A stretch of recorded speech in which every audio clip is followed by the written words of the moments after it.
Hey guys, it's Moon here, and today I'm just gonna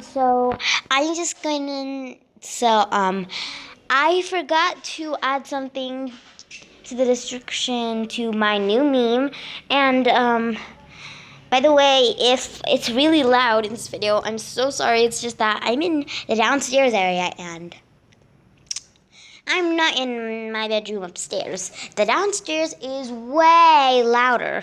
Everybody's just playing around, watching YouTube, playing games on the computer and things. So, yeah. And I just wanted to show you the video. And I just wanted to show you that the audio of my new meme, Hiccup Free, is actually not my audio. It's this. It's from Disney Junior. My childhood.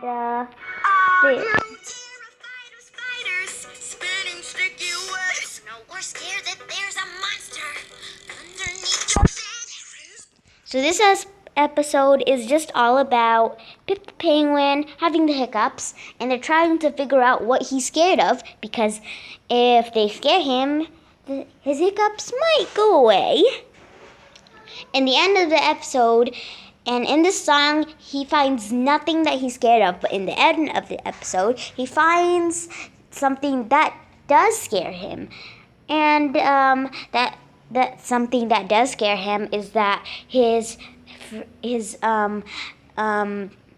flamingo flamingo friend Freddy was in trouble, and Pip was very scared that he might get hurt or something. And I just wanted to let you know that I forgot to leave this in the description. So I hope this helps you if you want to make my meme. So yeah, bye.